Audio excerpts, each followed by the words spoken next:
É sempre um choque saber que alguém da família possui algum tipo de doença, principalmente quando está ligada a preconceitos. A epilepsia sempre existiu. Antigamente era tratada como algo místico. Hoje não existem mais dúvidas sobre a doença, mas ainda há muito que esclarecer à população. Em Ribeirão Preto, dentro do Hospital das Clínicas, existe o Centro de Cirurgia de Epilepsia, que é referência nacional. São 5 ambulatórios que atendem crianças e adultos do Sistema Único de Saúde. A crise epiléptica é o quê? A pessoa apresenta um evento em que ela perde a consciência muitas vezes, ou não perde a consciência, mas ela faz movimentos involuntários, tem comportamento diferente. Às vezes não percebe o que está acontecendo e por isso ela pode se machucar outras pessoas, e algumas vezes a crise evolui de tal maneira que a pessoa tem uma crise generalizada, que é mais conhecida como convulsão. Em Ribeirão Preto a gente tem a possibilidade de realizar todos os tipos de tratamento de epilepsia, desde as epilepsias mais comuns até as epilepsias mais graves de difícil controle, que são aí 20 a 30% dos casos. O centro faz desde diagnósticos a cirurgias. Por ano, cerca de 200 avaliações são realizadas e desde a criação do CIREP, há 15 anos, 1.450 cirurgias foram feitas. Esse espaço é dedicado à monitorização 24 horas do paciente. Existe uma equipe técnica muito especializada para observar o comportamento do paciente durante 24 horas por dia. Então, tanto o eletroencefalograma, tanto a atividade cerebral elétrica, quanto o comportamento devem ser observados, porque a qualquer momento o paciente pode apresentar uma crise, e é isso que interessa para nós para fazer o diagnóstico. Filmar a crise e analisar o eletroencefalograma no ambiente intra-hospitalar, para a gente ter certeza de onde vem a crise epilética. E para fazer essa internação, existe uma lista de espera, assim, que ela nunca é totalmente zerada, porque, embora a epilepsia afete 1 a 2% da população, é um número grande de pacientes que são referenciados, inclusive de vários estados, que não o estado de São Paulo. Isso naturalmente gera uma demanda maior. No Brasil e no mundo, 1,2% da população sofrem desse mal. Lidar com a doença não é fácil. Os sintomas surgem a qualquer momento e sem dar sinal. A crise pode acontecer aqui, no meio da multidão. E aí, o que fazer? Como quem estiver passando pode ajudar o epilético?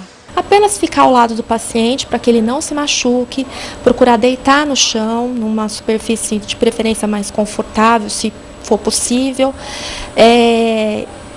Melhor, às vezes, até deitar de lado, porque se houvesse crises epilépticas, por exemplo, pode haver mais secreção, então é melhor deitar o paciente de lado para ele não engasgar. Na semana passada, o estudante Fábio Fernando Teixeira, de 33 anos, sofreu uma crise. Caiu dentro da piscina e morreu.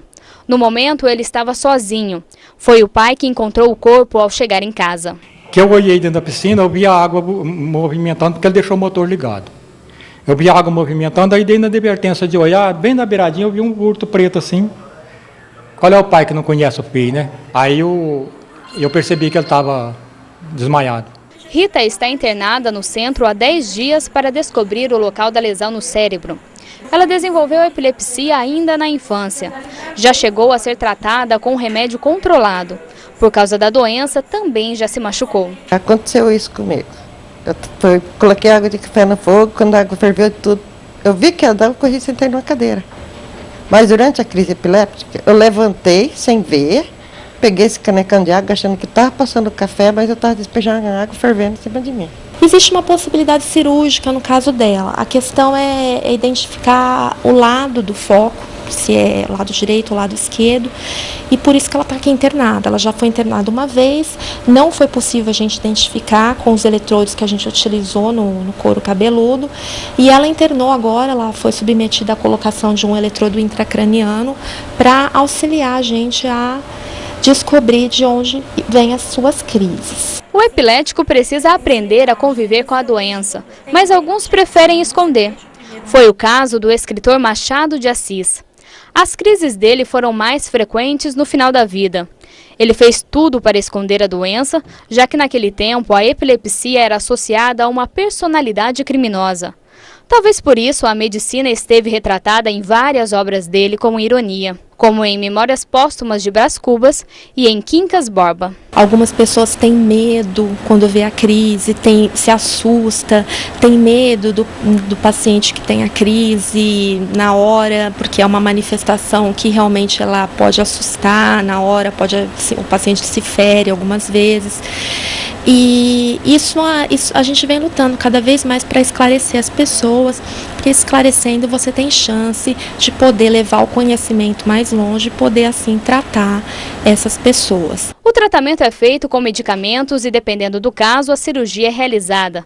Mas é possível sobreviver aos sintomas com certos cuidados. Por isso que profissões, por exemplo, que demandem uso de máquinas, carro, dirigir não pode, não é aconselhado, eu sempre oriento, a não ser que esteja bem controlado há mais de um ano, sem crises. Por quê? Porque nessas situações ele pode machucar alguém e se machucar. Pessoas que trabalham na construção civil, por exemplo, que sobem andaimes, escadas, isso também é contraindicado porque, como é imprevisível, ele pode ter uma perda de consciência, cair e se machucar. Aí eu quero fazer tudo que eu não pude fazer até hoje, né? Tipo o que ela falou aí, chegar perto de uma piscina, eu não chego perto de água, em festa eu procuro não ir. A senhora tem esperança de que vai achar aí onde está o problema certo, fazer a cirurgia para poder tentar ter uma vida um pouco mais normal? Eu espero em Deus que sim. Esse é o sonho da senhora?